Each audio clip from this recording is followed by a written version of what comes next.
नमस्कार, बहुत स्वागत है आपका इंडिया न्यूज पर। मैं हूं आपके साथ निहारिका श्रीवास्तव। बुलेटिन की शुरुआत करेंगे तो आपको बताएं, सीएम अशोक गहलोत ने की है समीक्षा बैठक। जल जीवन मिशन की समीक्षा बैठक सीएम ने की। अब तक हुए कामकाज की प्रगति रिपोर्ट भी ली। वहीं आपको बता दें कि सीएम ने समय पर लक्ष्य पूरा करने के निर्देश दे दिए हैं। समीक्षा बैठक में कई अधिकारी भी वहां पर मौजूद रहे। वहीं कुलदीप रांका, नवीन जैन भी वहां मौजूद रहे। अखिल अरोड़ा, सुबोध अग्रवाल भी वहां पर मौजूद रहे और बैठक में शिखर अग्रवाल भी मौजूद रहे। तो ये तस्वीरें आपको जयपुर से दिखा रहे, जहां जो सीएम है उन्होंने जल जीवन मिशन की समीक्षा बैठक ली। क्या कुछ चीजें वहां पर चल रही हैं, किस तरह ये पूरा मिशन चल रहा है, उसकी रिपोर्ट भी ली और साथ ही कई कड़े दिशा निर्देश भी देते हुए नजर आए। तो जयपुर से ये अहम तस्वीर आपको दिखा रहे। तो अब तक हुए कामकाज की प्रगति रिपोर्ट इन अधिकारियों से लिए। आपको बता दें, कई लोग यहां पर मौजूद रहे। उपराष्ट्रपति बनने के बाद जगदीप धनखड़ पहली बार राजस्थान आए। इस दौरान उन्होंने झुंझुनू से लेकर जयपुर तक का दौरा किया। सबसे पहले धनखड़ दिल्ली से झुंझुनू पहुंचे। यहां उन्होंने अपने गांव किठारा पहुंचकर अपने परिवार और पड़ोसियों से भी मुलाकात की। इस दौरान गांव के लोगों ने उनका जोरदार स्वागत किया। इसके बाद उन्होंने स्कूल में भवन निर्माण का लोकार्पण किया और लोगों को संबोधित भी किया। और उसके बाद उपराष्ट्रपति वहां से सालासर बालाजी पहुंचकर सालासर बालाजी मंदिर के दर्शन किए। इसके बाद वो खाटू श्याम जी भी गए और भगवान खाटू श्याम के दर्शन किए। इसके बाद उपराष्ट्रपति धनखड़ जयपुर पहुंचे और राज्यपाल कलराज मिश्र से उन्होंने मुलाकात की। तो राजस्थान विजिट पर उपराष्ट्रपति जगदीप धनखड़ बनने के बाद वो पहली बार राजस्थान पहुंचे हैं। तो ये आपको आज की ये अहम 5 तस्वीरें दिखा रहे हैं। आज क्या कुछ उनके पूरे इस दौरे पर रहा। आपको बता दें कि उपराष्ट्रपति बनने के बाद वो अपने पैतृक गांव में आए, सभी से मिले, चाहे वो पड़ोसी हो, उनके परिजन हो, वहां पर पहुंचकर संबोधित भी किया। तो ये अहम 5 तस्वीरें आपको दिखा रहे हैं। उपराष्ट्रपति बनने के बाद पहली बार जयपुर पहुंचे उपराष्ट्रपति जगदीप धनखड़ ने राजभवन में राज्यपाल कलराज मिश्र ने उनसे मुलाकात की। उसके बाद पत्नी सुदेश धनखड़ भी वहां पर मौजूद रही। आपको बता दें, राज्यपाल कलराज मिश्र ने इस दौरान दोनों का भाव भरा स्वागत भी किया। इस बीच दोनों के बीच देश और प्रदेश के विकास से जुड़े विषयों पर चर्चा भी हुई। इससे पहले उपराष्ट्रपति के सांगानेर एयरपोर्ट पहुंचने पर राज्यपाल कलराज मिश्र ने अगवानी की और पुष्पगुच्छ भेंट करके स्वागत करते हुए उनका अभिनंदन भी किया। वहीं राज्यपाल के साथ एयरपोर्ट पर मौजूद शिक्षा मंत्री बीडी कल्ला, महिला एवं बाल विकास मंत्री ममता भूपेश और मुख्य सचिव उषा शर्मा, डीजीपी एमएल लाठर ने भी उपराष्ट्रपति का स्वागत किया। तो ये जयपुर से तस्वीरें दिखा रहे हैं, जहां पर राजभवन में दोनों के बीच विकास कार्यों पर चर्चा हुई। जगदीप धनखड़ की जो श्रीमती है वो भी वहां पर मौजूद रही। आपको बता दी कि बुके देकर उन लोगों का स्वागत किया गया और वहां पर कई लोग मौजूद रहे जिन्होंने उनका भव्य स्वागत किया। बांग्लादेश की प्रधानमंत्री शेख हसीना अजमेर पहुंची। यहां उन्होंने दरगाह में जियारत की। आपको बता दें, शेख हसीना ने दरगाह जाने से पहले सर्किट हाउस में विश्राम भी किया। शेख हसीना का जयपुर एयरपोर्ट पर भव्य स्वागत किया गया। इस दौरान उन्होंने डांस भी किया। तो आपको बता दें कि शेख हसीना यहां पर पहुंची हुई हैं अजमेर, जहां पर उनका भव्य स्वागत किया गया। यह तस्वीर आपको दिखा रहे हैं। जयपुर में पशुपालन मंत्री लालचंद कटारिया ने कृषि भवन में वरिष्ठ विभागीय अधिकारियों समेत सभी संभाग और जिला स्तरीय अधिकारियों के साथ वीडियो कॉन्फ्रेंसिंग के जरिए बैठक की। बैठक में पशुपालन मंत्री ने लंपी स्किन डिजीज की रोकथाम के लिए तेजी से टीकाकरण करने के निर्देश दिए। साथ ही कहा कि गौशालाओं का फिर से निरीक्षण करने के निर्देश दे दिए। इस दौरान उन्होंने कहा कि राज्य में पर्याप्त मात्रा में टीके उपलब्ध हैं और डेयरी फेडरेशन के जरिए 25 लाख टीके और खरीदने की कार्रवाई जारी है। उन्होंने ये भी कहा कि रोगी पशुओं के इलाज के लिए किसी प्रकार की कमी नहीं आने देंगे। वहीं कई जिलों में स्थानीय स्तर पर दवाइयों की खरीद के लिए जरूरी वित्तीय प्रावधान किए गए। इसके अलावा कॉन्फेड के माध्यम से जिलों की मांग को अनुरूप दवाइयों की आपूर्ति भी की जा रही है। टीकाकरण का जो हमारा अभियान है, जिन जिलों में संक्रमण टीकाकरण का जो हमारा अभियान है, जिन जिलों में संक्रमण कम है वहाँ हम युद्ध स्तर पर टीकाकरण करवा रहे हैं, ताकि ये जो आगे जिन जिलों में महामारी ये बढ़ रही है संक्रमण, उसको रोकने का काम हम कर सकें। तो वो संख्या भी हमारी 6,45,032 हो चुकी है और टीकाकरण का जो अभियान है उस पर हम ज़्यादा फोकस कर रहे हैं। तो जो टीकाकरण का जो हमारा अभियान है, जिन जिलों में संक्रमण कम है वहाँ हम युद्ध स्तर पर टीकाकरण करवा रहे हैं, ताकि ये जो आगे जिन जिलों में महामारी ये बढ़ रही है संक्रमण, उसको रोकने का काम हम कर सकें। तो वो संख्या भी हमारी 6,45,032 हो चुकी है और टीकाकरण का जो अभियान है उस पर हम ज़्यादा फोकस कर रहे हैं। वो जो जोधपुर में शुक्रवार से शुरू होने वाली बीजेपी ओबीसी मोर्चा की राष्ट्रीय कार्य समिति की 2 दिवसीय बैठक को लेकर बीजेपी प्रदेश अध्यक्ष सतीश पुनिया जोधपुर पहुंचे हुए हैं। इस दौरान उन्होंने प्रेस कॉन्फ्रेंस कर ओबीसी कार्य समिति की बैठक और 10 सितंबर को होने वाले बूथ कार्यकर्ताओं सम्मेलन की जानकारी दी। पुनिया ने बताया कि केंद्रीय गृह मंत्री अमित शाह 10 सितंबर को ओबीसी कार्य समिति की बैठक के समापन सत्र और फिर बूथ कार्यकर्ता सम्मेलन को संबोधित करेंगे। बैठक में प्रधानमंत्री मोदी की जन कल्याणकारी योजनाओं पर चर्चा कर आगामी चुनाव के लिए रोड मैप भी तैयार होगा। वहीं राहुल गांधी की भारत जोड़ो यात्रा पर पुनिया ने निशाना साधते हुए कहा कि राहुल गांधी पहले अपनी पार्टी पर कृपा करें, इसके बाद उसे जोड़ ले।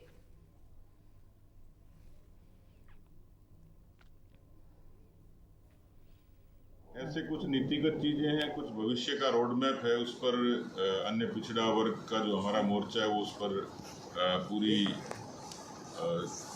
रणनीति पर चर्चा करेगा, कार्य योजना पर चर्चा करेगा।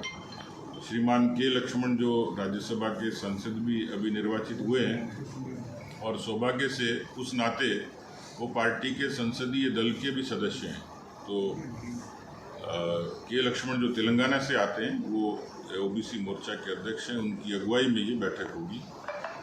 जोधपुर की हमारी यूनिट ने पूरी अच्छी तैयारी की है और उसमें एक सौभाग्य और जुड़ गया कि देश के यशस्वी गृह मंत्री श्रीमान अमित शाह जी ये समापन सत्र को उस दिन 10 तारीख को सुबह संबोधित करेंगे।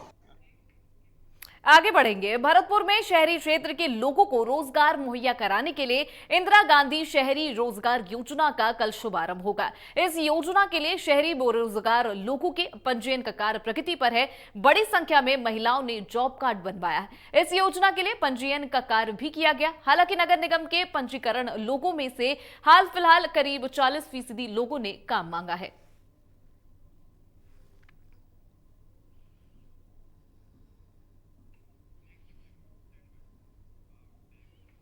झुंझुनू में खेतड़ी में मिहाड़ा के देवनारायण बालिका आवासीय विद्यालय में 2 दिवसीय ब्लॉक स्तरीय संस्था प्रधान वॉकपीट का शुभारंभ हुआ।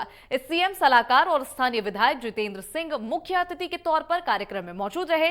कार्यक्रम को संबोधित करते हुए विधायक जितेंद्र सिंह ने कहा कि शिक्षक ही बच्चे का सर्वांगीण विकास कर सकते हैं। माता पिता बच्चे को उंगली पकड़कर चलना सिखा सकते, लेकिन बच्चे की जिंदगी संवारने में शिक्षक का अहम योगदान होता। शिक्षा के क्षेत्र में खेतड़ी सबसे पीछे रहा है, लेकिन अब यहां स्कूल कॉलेज समेत आवासीय विद्यालय भी खुल गए। क्षेत्र के लोगों को शिक्षा के प्रति जागरूक कर को हर किसी को शिक्षित करने के लिए हर संभव प्रयास भी किए जा रहे। बिहार में 15 करोड़ रुपए की लागत से देवनारायण आवासीय विद्यालय भी खुलवाया गया, जिसमें हर बच्चे पर 1.5 लाख रुपए सालाना खर्च आएगा। खेलों के युवाओं को निपुण बनाने के लिए भी 3 स्टेडियम बनवा दिए गए हैं।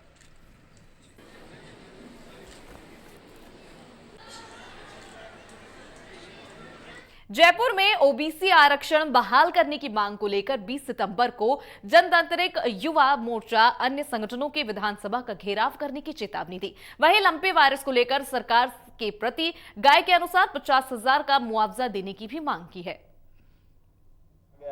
बहुत बड़ा रोष है पूरे प्रदेश का। जो आरक्षण जो पहले 2018 में था, जैसे भूतपूर्व सैनिक हैं, परित्यागताएं हैं, विधवा हैं, विकलांग हैं, स्पोर्ट्समैन, उस आरक्षण के साथ खिलवाड़ हुआ है। आज 21% जो आरक्षण संविधान प्रदत्त राज्य सरकार ने दिया था वो 3.5% पे आ गया है। बहुत बड़ा रोष है पूरे प्रदेश का। जो ओबीसी का जो विद्यार्थी है वो आज सड़कों पे उतरने को आतुर है और मुझे लगता है कि इस समय जब विधानसभा आहूत होगी 19 तारीख के बाद, तो 20 तारीख को बहुत बड़ा रेला सरकार से जवाब मांगने के लिए आएगा। आरक्षण जो पहले जयपुर के चौमू में ओबीसी आरक्षण बचाओ को लेकर सर्व समाज महासभा की बैठक हुई। बैठक में हजारों की संख्या में लोग वहां मौजूद रहे। तमाम राजनीतिक और सामाजिक नेताओं ने भी वहां पर शिरकत की।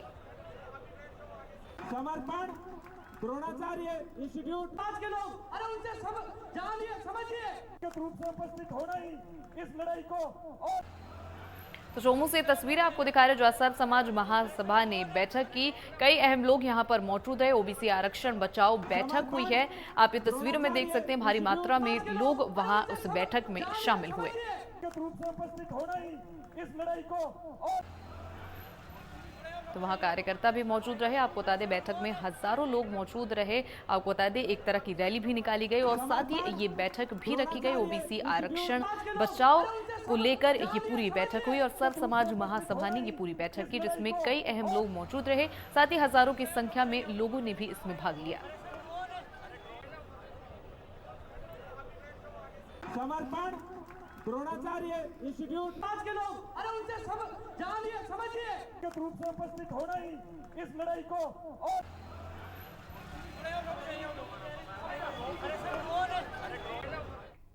जयपुर में 2 दिवसीय रीजनल कंसल्टेशन वर्कशॉप का आयोजन हुआ। इसमें प्रधानमंत्री Ayushman Bharat health infrastructure mission और 15वें फाइनेंस कमीशन हेल्थ ग्रांट का शुभारंभ किया गया। ये शुभारंभ स्वास्थ्य सचिव डॉक्टर पृथ्वी और केंद्र स्वास्थ्य मंत्रालय के वरिष्ठ अधिकारियों ने किया। वर्कशॉप में दिल्ली समेत कई राज्यों के मुख्य सचिव, मिशन निदेशक और विश्व आपको बता दें विशेषज्ञ भी यहां मौजूद रहे। आपको बताया कि कार्यक्रम में इन स्वास्थ्य योजनाओं को लेकर चर्चा भी की गई। आयुष्मान भारत हेल्थ तो जयपुर से तस्वीर आपको दिखा रहे, जो 15वें फाइनेंस कमीशन हेल्थ ग्रांट का शुभारंभ हुआ। दिल्ली समेत कई राज्यों के विशेषज्ञ यहां पर मौजूद रहे। स्वास्थ्य योजनाओं को लेकर इसमें चर्चा रही। तो आपको बता दें विषय विशेषज्ञ यहां पर मौजूद रहे। तस्वीरें देखिए, इस पूरे कार्यक्रम की शुरुआत दीप प्रज्वलन के साथ की गई। टोंक में 3 साल बाद 13 साल की नाबालिग को इंसाफ मिला है। पॉक्सो एक्ट ने नाबालिग का अपहरण कर दुष्कर्म के मामले में आरोपी को 20 साल कठोर कारावास की सजा सुना दी। कोर्ट ने आरोपी पर 50,000 रुपए का जुर्माना भी लगाया। पुलिस ने पॉक्सो एक्ट में अभियोजन पक्ष में 16 गवाह और 30 दस्तावेज पेश किए, जिसके बाद कोर्ट ने आरोपी का जुर्म प्रमाणित मानते हुए आज फैसला सुना दिया। दरअसल टोटा राय सिंह पुलिस थाने में अक्टूबर 2019 में परिवादी ने नाबालिग का अपहरण कर दुष्कर्म करने का मामला दर्ज कराया था।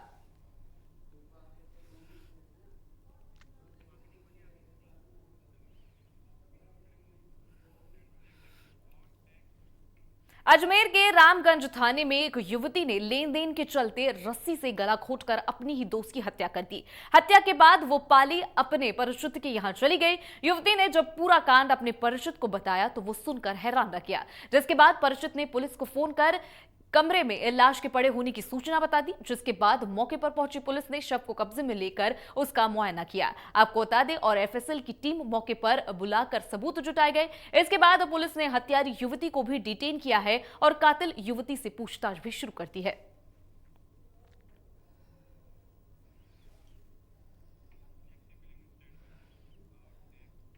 टोंक में जूनिया मोड़ पर डंपर की टक्कर से टेम्पो ड्राइवर की मौत हो गई, जिसके बाद मौके पर पहुंची पुलिस ने मृतक की पहचान देवडावास के रूप में की है। आपको बता दें शव का दूनी अस्पताल में पोस्टमार्टम कराकर फिलहाल परिजनों को सुपुर्द कर दिया गया।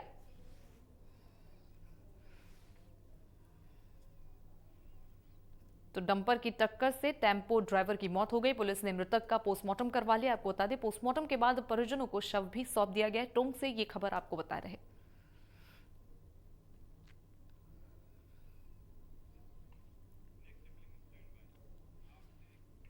वहीं डिंडवाना के गिरिधारीपुरा गांव में मंदिर के माइक और लाइट को लेकर विवाद हो गया। इस दौरान 2 समुदाय आमने सामने आ गए, जिसके बाद तनाव की स्थिति बन गई। तनाव की स्थिति की सूचना पाकर मौके पर पहुंची पुलिस ने मामला शांत कराया और दोनों पक्षों के 9 लोगों को गिरफ्तार भी किया। तो डीडवाना से तस्वीर आपको दिखा रहे, दोनों पक्षों के 9 लोगों को पुलिस ने गिरफ्तार किया। आपको बता दें माइक और लाइट को लेकर इन 2 समुदायों के बीच काफी कुछ विवाद हो गया। मंदिर की माइक और लाइट को लेकर इनके बीच विवाद हुआ। ये तस्वीर आपको दिखा रहे हैं। फिलहाल पुलिस यहां पर पहुंची, दोनों मुद्दों के बीच समझाइश कराई और कुछ लोगों को गिरफ्तार भी किया।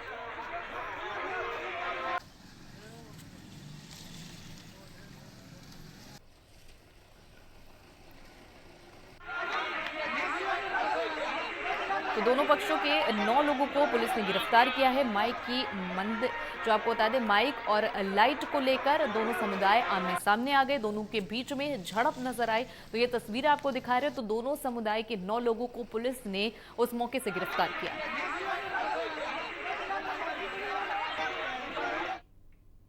नीट यूजी का रिजल्ट जारी होने के बाद कोटा के कोचिंग संस्थानों में खुशी की लहर दौड़ पड़ी। कोटा की मोशन एजुकेशन इंस्टीट्यूट ने एक बार फिर कीर्तिमान स्थापित किया। मोशन एजुकेशन इंस्टीट्यूट ने ऑल इंडिया रैंकिंग में अंडर 100 में से 5 स्टूडेंट मोशन एजुकेशन इंस्टीट्यूट के हैं।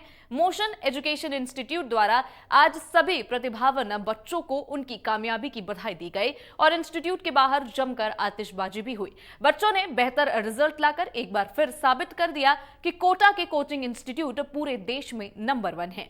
कोटा के मोशन एजुकेशन इंस्टीट्यूट से हमारे संवाददाता राजेंद्र भारद्वाज की ये खास रिपोर्ट देखिए। और आज मेहनत सफल हो रही है, बस मैं आपसे चाहता हूँ थोड़ा सा अनुशासन बनाए रखें। एजुकेशन सिटी कोटा, जब भी कोटा में रिजल्ट की शुरुआत होती है तो कोटा में खुशी और उल्लास का माहौल होता है, क्योंकि कोटा को कोचिंग की नगरी के नाम से जाना जाता है और पूरे देश भर में कोटा शिक्षा नगरी के नाम से विख्यात है।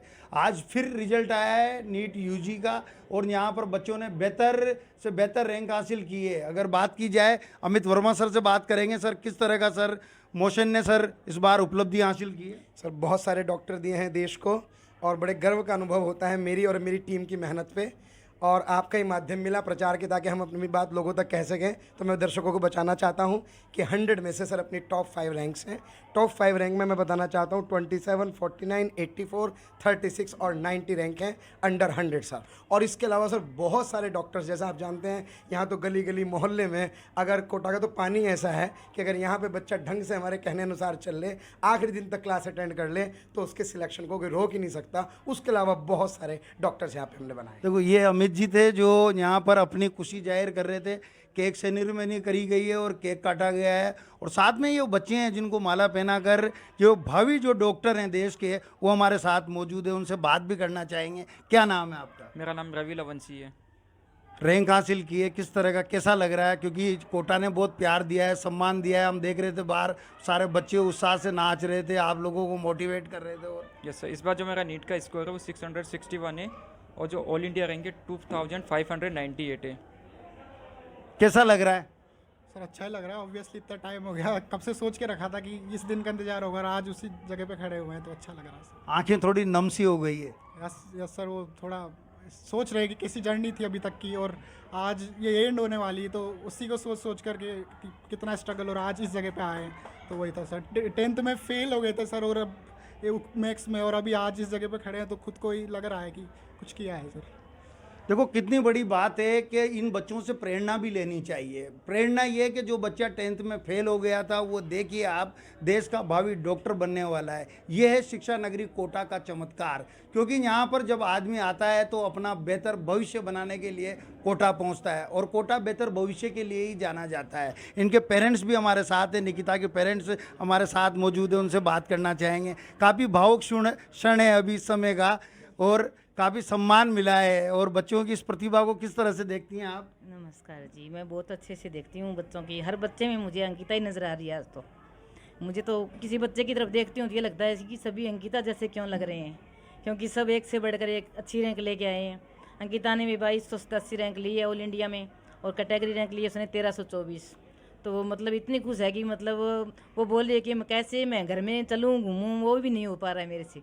मैं यहाँ कोटा बैठी हूँ तो मुझे भी लग रहा है कि मैं कोटा में क्या करूँ, मैं तेरे पास आऊँ या कोटा में रहूँ।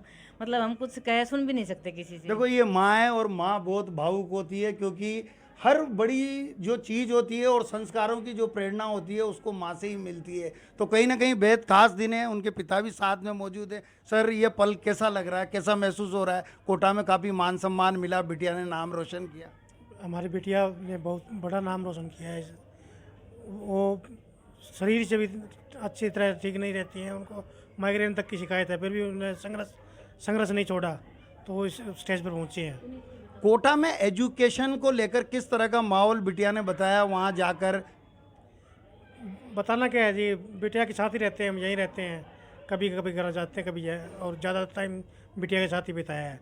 बिटिया ने बहुत मेहनत की है सर। नहीं, यहाँ का माहौल शिक्षा के प्रति कैसा है? कोचिंग इंस्टीट्यूट होगा, इंस्टीट्यूट का माहौल तो बढ़िया है सर, लेकिन माहौल को कंट्रोल करने वाला भी ज़रूरी है।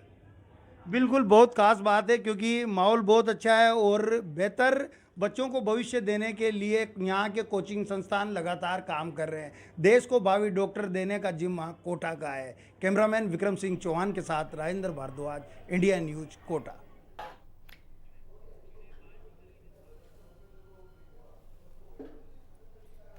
प्यारे बच्चों, रिजल्ट सेलिब्रेशन आज बहुत मेहनत का दिन, और आज मेहनत सफल हो रही है, बस मैं आपसे चाहता हूँ थोड़ा सा अनुशासन बनाए रखें।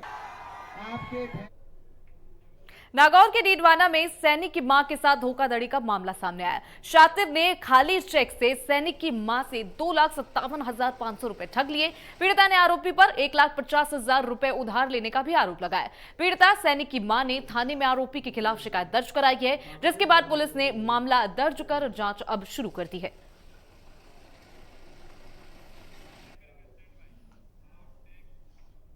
तो फिलहाल इस खास बुलेटिन में मेरे साथ इतना ही। मुझे दीजिए इजाजत।